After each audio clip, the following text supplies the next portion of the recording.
So what you guys just saw there was Anorupatisu, a flying wyvern, believe it or not. Yeah, I know it's insane, isn't it? So welcome back to Ecology, and we're going to start off with the flying shark himself. Now you might say, why do I call him that? He's not a Piscean wyvern. And I know, that is the weirdest thing. So we're going to be talking about him both from his base level and wondering why his Xeno form pretty much evolved that horn of his. It's absolutely insane. But first things first, the biology, and well, he's a flying wyvern.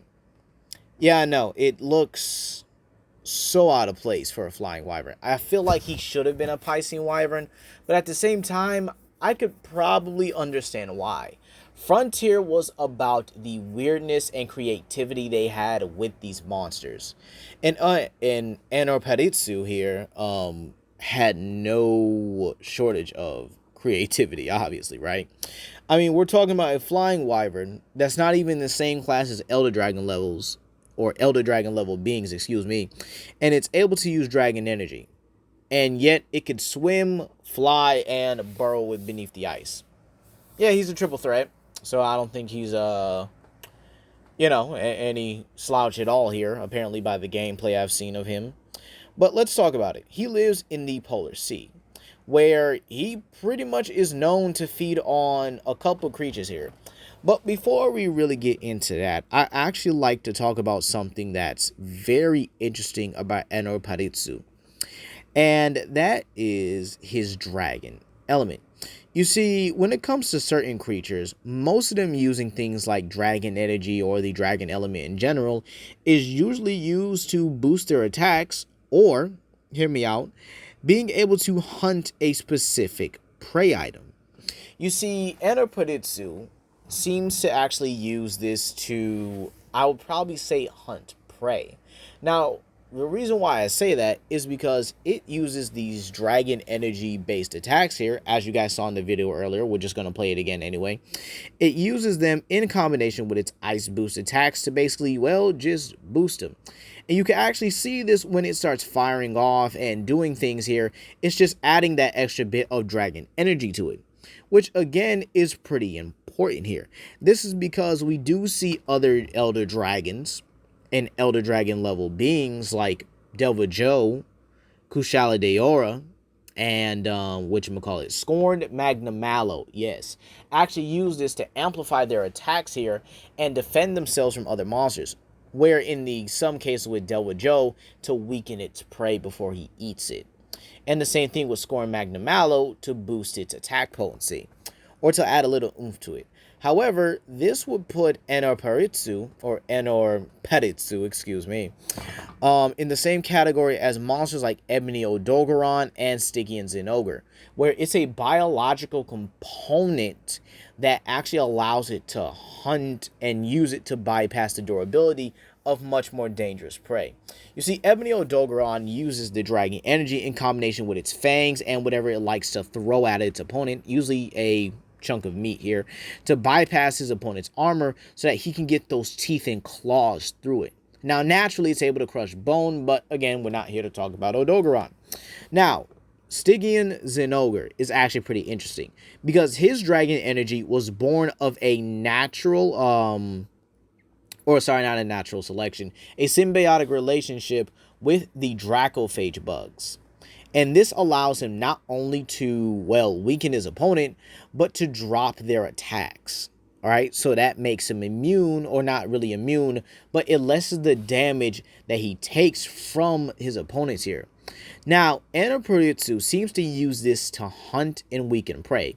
Now, for some honorable mentions, you guys know how I like to do. I like to analyze the area and know what prey Anorupatisu could hunt, or any monster could hunt, excuse me. And I do believe Anorupatisu would definitely hunt things like Lagombi, Great Baggies, Acnosoms if they're in the Polar Sea area, or if they visit there. Somnicants as well. You would also have Blengoga, alright, Bomberos if they exist. Because again, we don't really know if these monsters are limited to just the old world or the new world here. They could be all over the place here. So in my opinion, there should be no limitations on the monster, because you can't limit where an animal can go unless you forcibly limit it. Alright? So with that being said here, we know one of its common preys are gen prey, which would then lead into gen drone. Now, this is just a light snack. Let's be real here. It's not a feast here. However, again, gen prey leads into gen drone. I don't see any reason why gen drones wouldn't be in the Arctic region. They normally are. And I do believe Enoparitsu would be eating gen drones and gen prey alike. And believe it or not, its hunting methods are very interesting. It's able to burrow through the ice and actually surprise its opponents here. It could also fly, so it could come from up top, or at least, dive down and snatch its opponents up. And then you have the sheer fact it could swim. So it could very well hunt like a crocodile or a saw shark. But we'll get into that later. Now, we also know it preys on the porcara and these cute little polkas.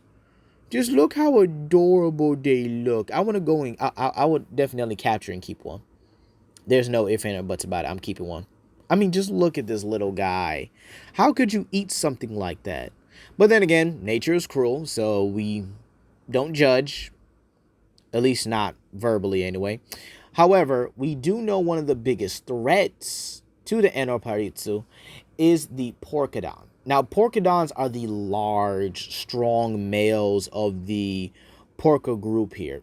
And they are capable of fending off Baryophs, Brachydiosis, and even Georogus, which are basically the Nanuksauruses to Devil Joe's T-Rexes. So porcodons are no joke. And if they can actually injure and possibly even kill an Enoparitsu, then I have no doubt in my mind that these are some of the most dangerous herbivores in Monster Hunter.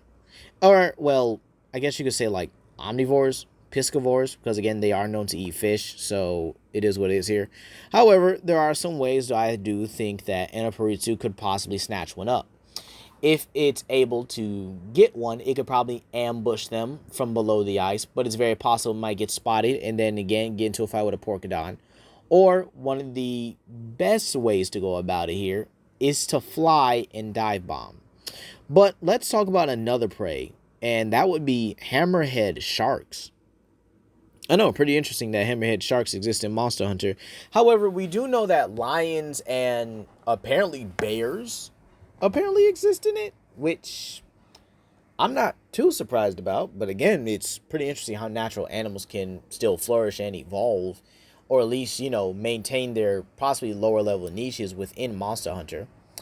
And I think that it would hunt these guys like a saw shark. But saw sharks here and how they hunt, and probably Uncle Priestess as well back in the day here, because, I like to compare them more to prehistoric creatures rather than real life ones, because it's more speculative here. It would use this saw nose to cut fish in half or to stun them and then proceed to eat them. Enoparitsu probably did not have a very different hunting method than to just simply slice its prey in half and then eat it. But let's talk about some competition and, again, possible food sources. Because here's the thing. Enoparitsu is not afraid to eat its competition. Meaning that, again, they could be on the menu. Now, one of the few interesting ones I found out was that Brachydios was also in the Polar Seaway. I'm not too surprised about it, but then again, I'm kind of thinking like, I keep forgetting you're a carnivore as well and not just an ore eater. I guess that makes them omnivorous considering they do eat ore, but they're also willing to eat meat. Baryoth is another creature, and Baryoth is actually noted to be extremely dangerous to Enoparitsu as well, which I can actually see here. Baryoth is cunning, he's swift, he's just as capable of Enoparitsu, excuse me, just as capable as Enoparitsu when it comes to intelligent hunting, and he's just as versatile, if not more so. Plus, again, Baryoths are known to be the masters of their environment. So again, it should be no surprise here. I would put Eucanlos on this list as it's probably its most dangerous predator or its most dangerous competition of all time here. But again, Eucanlos really doesn't hunt all like that unless it really has to. And if it did, it would probably expend its energy on something useful. However, I do think if Anorupatisu definitely left the Polar Sea in more inland areas, it would definitely snag up a Barioth cub if it sees the opportunity. Now, let's go into the more interesting one, Giarogu. Now, this one has recorded evidence of Anorupatisu being able to kill it and eat it. And this is interesting because, again, Giarogu is the Nanuqsaurus of the Arctic region, or of the polar seas here. And this is pretty interesting here, because this means that Anorupatisu may actually be more formidable than Giarogu. Or again, the dragon energy, which also allows the opponent to bypass not only durability, but to even somewhat seal its opponent's powers away, or its opponent's powers away. Yeah, tongue twist. It allows Anorupatisu to not only get in more attacks here, but to then just kill it. And then why waste food or potential food? This means that Anorupatisu has no, qualms about eating other opponents or eating its opponents in general. And in all honesty, I don't think it should. It's definitely one of the top 3 predators of the Arctic outside of Eucanlos here.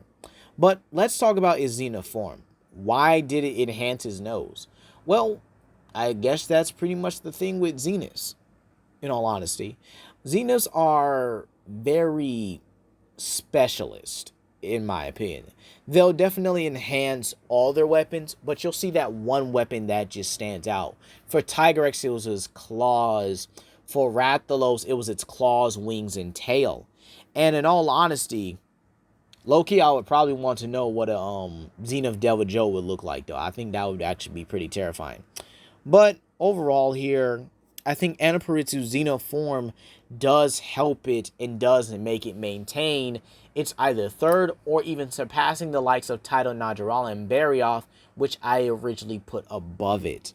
So with that being said here, I definitely think the Xeno form definitely enhances that nose to make hunting more efficient, and for its combat uses, 10 times more deadly. But that's honestly all I really have to say about Anorupatisu. I love it. I love the weirdness and the sheer fact that it's a very scarce creature. It's unique in its own way.